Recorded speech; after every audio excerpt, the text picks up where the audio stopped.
What up guys, Josiah here from Quadratic. Today on the shelf we're taking a look at the Wizard X220S. Now the first Wizard I didn't actually get my hands on, but it was really popular as sort of really powerful beginner quad. So this is basically the sports version, but a lot of things have been upgraded and I'm looking forward to testing out. You know, I've been flying this around a little bit and it is really fun and definitely worth the purchase, I'd say, for a good beginner quad. And I'm also giving it away. All you have to do is go onto my Patreon and pledge me $1, and I'll also chuck in a Quadratic battery strap as well if you do.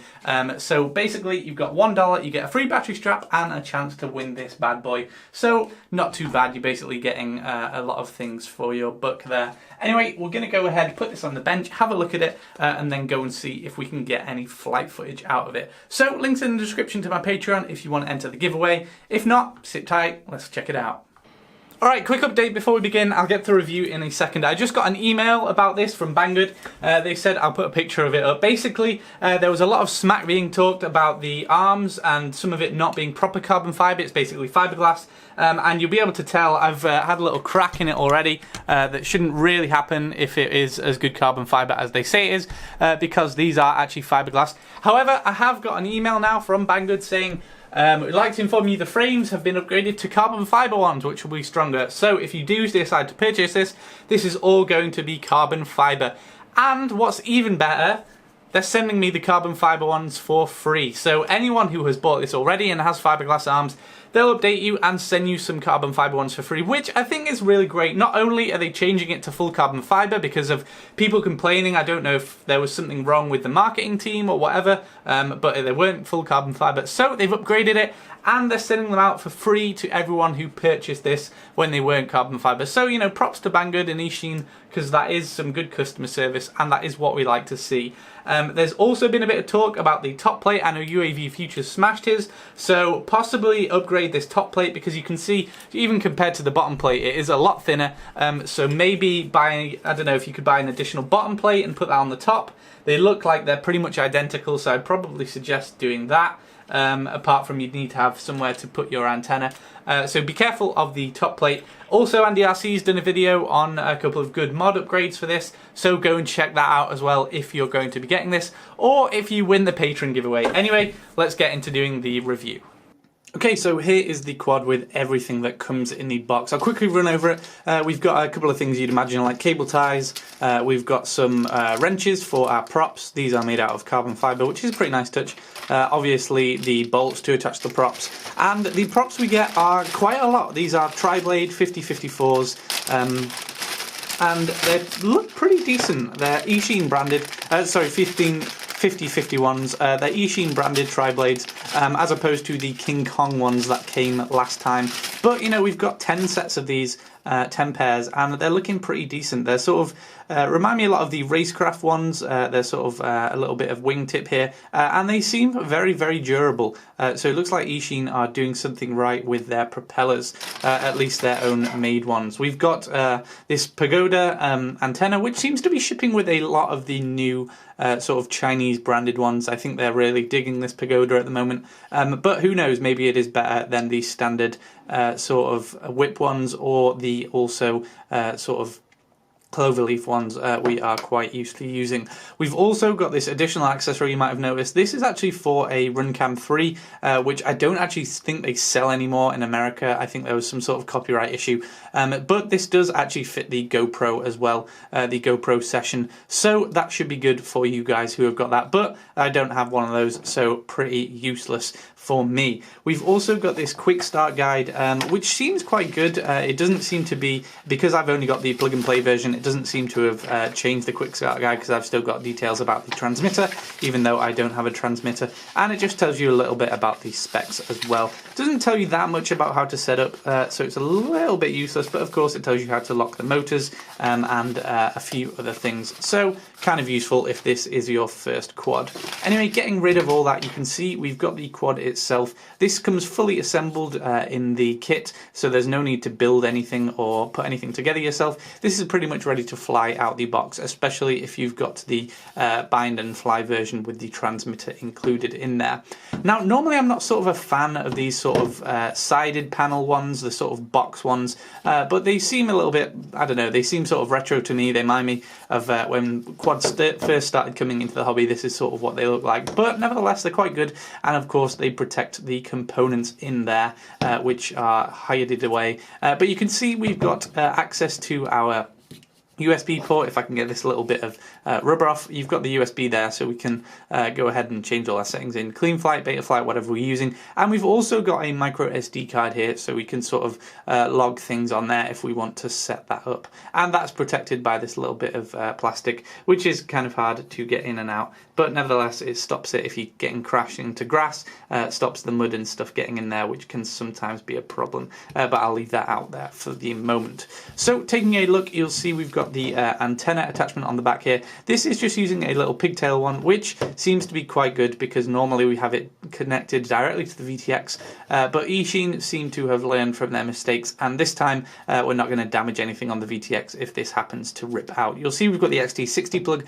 This actually comes with a good 4S battery if you get the bind and fly, but I've got my own, of course, so I don't need that bind and fly version. Taking a look up to the front, we've got the camera. This is an 800 TVL that apparently does 1080p recording, though I'm not too sure about that, but it's a step up from the 700 TVL camera that was on the original X220, so I think this is a better touch. And you'll notice we've got these nice wire braids on here, and we of course don't have an ESC on this arm as well, which is because we've actually got a 4-in-1 ESC tucked away in here. Now originally on the X220 standard version we would have the 20 amp ESCs on the arms here, but now we've got it all in here, and this has actually been upgraded to a 30 amp ESC, which now allows for 5S on this bad boy as well. That is of course BL Heli S, and like I mentioned, it's a 4-in-1, which for some is a bit of a drawback because if one blows you have to replace the board, but knowing Eachine, there are a lot of replacements on Banggood and websites like that, so it is pretty cheap to replace and pretty easy to get your hands on a replacement if you need to do that. You'll notice this little wire sticking out the top. This is just to connect my own receiver, because like I mentioned, I've got the plug and play version, so if you get the bind and fly, you won't notice that on yours because yours will be tucked away neatly in there. Taking a look at the motors, I'll see if I can get a good angle on these. These are 2206, I believe. Originally they were 2205, and these are, as you can see on there, 2300 kV. These are again Eachine branded, and they seem to work quite well. These are a little bit upgraded to the previous model, but they seem to be pretty decent motors on that last one as well, so I'm hoping for some decent things out of these. And I've got to say I'm liking the purple accents, obviously because my channel is sort of purple themed. Now you notice we've got the big LED strip on the back as last time, and the buzzer in the middle there, and we've also again got these LEDs on the bottom, which I think, yeah, I guess it's alright. It's a little bit pointless, I think, especially if you're flying FPV, but I suppose it does add a little bit of a coolness effect on there. And I've gone ahead and put these standoffs on there, on the bottom, these foam ones, just because I don't want to damage these LEDs on the bottom when we're landing. Now, another thing you might notice about the motors, if I can get close enough to them, is that they actually come, if I can focus on that, they actually come pre-soft mounted. So you can see on the bottom here, we actually have a little bit of rubber there. That's because they've been soft mounted already, which is a nice touch and something I've not seen in many kit quads at the moment. But Eachine seem to be branding on, clinging on to all the sort of hype that's going on in the hobby over the past few months. But that's always a good thing because it seems like more and more people are soft mounting their motors now. Now I'm not going to take this side off, but we have actually got a 4 stack here. We've got the PDB, the FC, the ESC and the VTX on top. Like I mentioned, the ESCs is 30 amps 4-in-1. The FC is actually an Omnibus F4, so it's a big upgrade to the last one, which was just a standard F3 FC. So I do think we're going to see a bit of an improvement on the quad flight characteristics there, and it's nice that we've got a pretty decent and pretty well regarded FC in there as well. On the top you might be able to just see an LED thing in here. We've got the VTX. This is actually incredibly a 72 channel VTX. which is sounds a bit unnecessary to me. The previous version was 48 channels, but yeah, for some reason they've decided to go with 72, which I guess is good because, you know, quads are getting more and more popular now, so it's always better to have that option of switching to an unused channel. This is actually switchable between 25, 200 and 600 milliwatts as well, which is really nice to see because that means we can use it pretty much all over the globe, because it's only legal to use 25 milliwatts in the UK, where I'm based in, but we've got that option to go all the way up to 600 as well for you people across the pond. The last version was only 200 milliwatts and it was fixed, so you couldn't change that, but it's a nice touch to see that we've got a switchable one because it's always good to have those options. We've got also on here, we've got these sort of a little bit engraved of the camera angle, so we can go all the way from about 0 to 60 degrees on there, which is good. But of course, you're going to be a little bit limited if you're deciding to attach that on there, because then the camera is not going to go all the way up that it would be able to. But that's not going to be a problem. I think I'll probably find a way to attach a normal. Where's my sort of GoPro clone? I can't find it at the moment. Here we go. So just a normal one like this, but I think it would be good to sort of invest now in something like a Runcam 3 if you can still buy it, or a GoPro, because it seems to be the way that most of the quads are going, or something long and thin like the Mobius, because quad cameras like these seem to be getting a little bit outdated now. So anyway, that's just a very quick overview of the quad. I will also mention, it's a bit annoying, but to switch it you actually have to take well, I don't know if I can even take it out. There's a button under here, basically. I'm not going to take it out now. That actually switches the VTX and the VTX power, which is a little bit annoying because you know, you would have thought they would have left it in this little bit here, but you actually have to take this battery strap out, which I'm not going to do now. I'll save that for before I go out and fly it. So anyway, we're going to go ahead, put the props on, and take this thing out for a spin and see how it handles. I'm just going to do 4S for now, but hopefully we should be thoroughly impressed just on 4S. Let's check it out. Okay, so apologies because this is my first and last flight on this. On this crash, I actually damaged my receiver and I've not had time to fix it yet.